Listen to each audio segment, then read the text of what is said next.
మెదక్ జిల్లా civil supply శాఖలో అధికారుల నిర్లక్ష్యం కారణంగా గోదాముల్లో ఉన్న బియ్యం పనికి రాకుండా పోయాయి.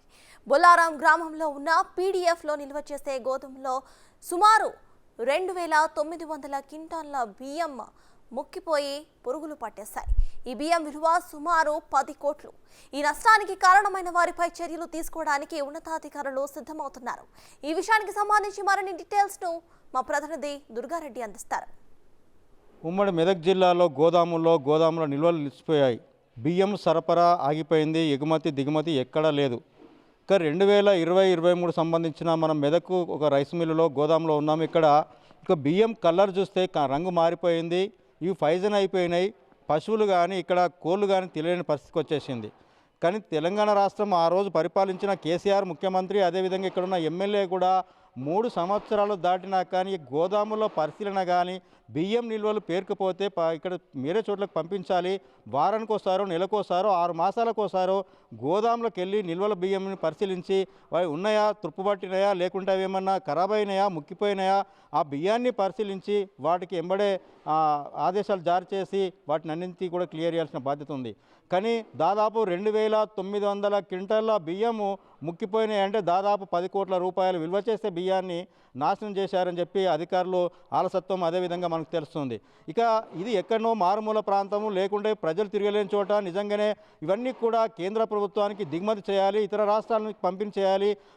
మన రాష్ట్రంలో దాదాపు 2023 నుంచి అత్యధికంగా వరి పంట పండిందని చెప్పి గోదాములకే పరిమితం చేశారు. లక్షల రూపాయలు, కోట్ల రూపాయలు కూడా ఖర్చు చేశారు.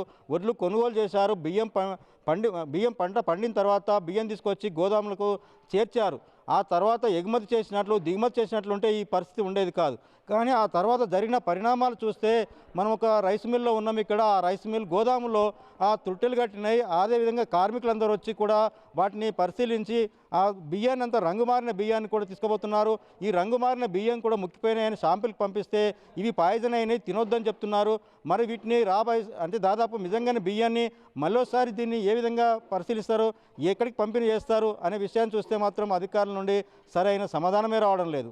నిజంగా అధికారులు మీనమేషాలు ఎక్కిస్తున్నారంటే 10 కోట్ల రూపాయల బియ్యమే అన్యాక్రాంతం అయిపోతున్నాయంటే అధికారులు జీతం తీసుకుంటున్నారు, వాళ్ళ ఉద్యోగానికి వస్తున్నారు తప్ప నిజంగా ఎక్కడికి వెళ్ళి ఆ గోదాములో నిల్వ ఉంచిన బియ్యం ఏమైనాయి, అవి పరిశీలన చేయాల్సిన అవసరం ఉందా లేదా అని ఆ దిశగా జిల్లా కలెక్టర్ కానీ, రెవెన్యూ యంత్రాంగమే కావచ్చు, లేకుంటే సివిల్ సప్లై అధికారులే కానీ మానిటరింగ్ చేయాల్సిన అవసరం ఉంది.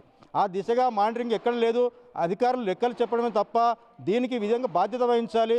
లేదంటే ఈ యొక్క దాదాపు 10 కోట్ల రూపాయల విలువ చేసే బియ్యమే అంటే దాదాపు ఖరాబ్ అయినాయి అంటే మిగతా గోదాముల్లో మునిగిపోతున్న నిల్వలు ఏ విధంగా ముక్కిపోతున్నాయో, ఆ అంటే తినలేక పరిస్థితికి వచ్చేస్తున్నాయో, నిజంగా పేదవాడు ఆకలికి అలమటిస్తుంటే కూడా సప్లై దాదాపు రేషన్ షాపుల్లో ఇస్తున్నారు అని చెప్తున్నారు.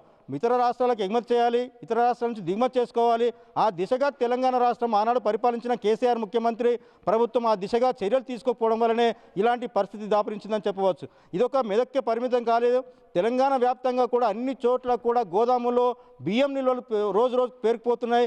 3 సంవత్సరాల నిల్వలు పేరుకుపోయిన బియ్యాన్ని ఒక్కసారి బయటకు తీస్తే అన్ని చోట్ల కూడా ఇలాంటి పరిస్థితి కనిపిస్తుంది. 3 ఏళ్ల కింద పట్టించిన బియ్యమే రంగు మారిపోతున్నాయి అంటే మనం చూడొచ్చు ఇదంతా ఏ విధంగా ఉంది. ఒక తాళ్ళు లెక్క బియ్యం రంగు మారిన విషయాన్ని చూస్తే మాత్రము ఇవి ఎవరు తింటారు, మనుషులు తిన్న బియ్యమేనా, లేకుంటే పక్షులకేస్తారా, లేకుంటే పశువులకేస్తారా, ఇవన్నీ కూడా వేర్చవలసిన అవసరం ఉంది. ఆ దిశగా సివిల్ సప్లై అధికారులు మాత్రము వాళ్ళు జీతాలు తీసుకుంటున్నారు నెల టెన్షన్గా. కానీ నిజంగా రైతులు పండించిన బియ్యం రైతు పండించిన వడ్లు కొనుగోలు చేసిన తర్వాత రైస్ తీసుకున్న తర్వాత బియ్యాన్ని ఎగుమతి చేయాలి, దిగుమతి చేయాలి, వాటికి లెక్కలు చూపించాలి. 10 కోట్ల రూపాయలు 2,900 క్వింటాల బియ్యమే ఒక మెదక్లోనే అన్యాక్రాంతమైపు దాదాపు నిజంగానే చూస్తే ముక్కిపోయి తుట్టెలు పట్టి తినలేని పరిస్థితికి వచ్చిందంటే ఈ రాష్ట్రంలో పండించిన పంట అంతా 3.5 మెట్రిక్ టన్నుల పంట పండుతుందని చెప్పి 6 మాసాలకు ఒకసారి గతంలో లెక్కలు చెప్పిన మంత్రులు, ఎమ్మెల్యే, అధికారులు వీటికి సమాధానం చెప్పాల్సిన అవసరం అయితే కనిపిస్తుంది. నిజంగానే వీటికి సమాధానం చెప్తారా, లెక్కలు ఎక్కడిక్కడే మూసివేస్తారా? నిజంగానే సివిల్ సప్లై అధికారులు ఏం చెప్తారంటే ఎక్కడికి పోయినా సార్ లేడు, రేపు రండి, లేకుంటే మళ్ళీ రండి అని మీడియాగా చెప్పే పరిస్థితి ఉంది. కానీ నిజంగానే ఎన్ని మెట్రిక్ టన్నుల వడ్లు కొనుగోలు చేశారు, బియ్యం ఎక్కడెక్కడ పండించారు, ఏ రైస్ మిల్లో ఎన్ని నిల్వలు ఉన్నాయని చెప్పాల్సిన అవసరం ఉంది. ఆ దిశగా ఎన్నిసార్లు మీడియా అక్కడికి వెళ్ళినా కానీ ముఖం చాట్ చేయడము, లేకుంటే మీటింగ్ ఉందని చెప్పడము, ఇది తప్పించుకోవడమే తప్ప వాస్తవ పరిస్థితి చూస్తే మనం గోదాములు ఉన్నాం, మెదక్ జిల్లా గోదాములో. ఆ గోదాములో ముక్కిపోయిన బియ్యాన్ని ఒకసారి చూస్తే ఇది వాస్తవం తెలిసిపోతుంది. ఇక్కడ కార్మికులంతా ఉన్నారు, వాళ్ళంతా కార్మికులంతా కూడా ఈ బియ్యాన్ని పక్కన పెట్టి మిగతా బియ్యాన్ని అంతా కూడా ఫిల్టర్ చేసి సంచుల్లో నింపి ఇతర ప్రాంతాలకు తరలించే ప్రయత్నంలో నిమగ్నమై ఉన్నారు. దాదాపు 2023 అంటే 4 సంవత్సరాలు వచ్చినా కానీ లోపల బియ్యాన్ని ఒక్కసారి కూడా వాళ్ళు తీయలేదు. తీసినట్లుంటే ఇలాంటి పరిస్థితి ఉండేది కనుక నిజంగానే సివిల్ సప్లై అధికారులు నిర్లక్ష్యం ఏ విధంగా ఉంది. గత ప్రభుత్వంలో కొనుగోలు చేస్తున్నామని చెప్పి భారీగా చెప్పారు. ఇక్కడ దేశంలో పంట పండింది తెలంగాణ రాష్ట్రంలో అని చెప్పిన ఆనాటి ప్రభుత్వ అధికారులు మరి బియ్యం ముక్కిపోయిన బియ్యానికి ఎవరు బాధ్యత వహించాలి? ఒక మెదక్లోనే 10 కోట్ల రూపాయల బియ్యం ముక్కిపోయినాయి అంటే మిగతా చోట్ల ఎన్ని వందల కోట్ల రూపాయల బియ్యం ముక్కిపోతున్నాయి? వాటిని పరిశీలించాల్సిన అవసరం ఉంది. ఆ దిశగా సివిల్ సప్లై అధికారులపై నిజంగా నిర్లక్ష్యం వహించిన అందరిపై సస్పెండ్ వేయాల్సిన అవసరం ఉంది.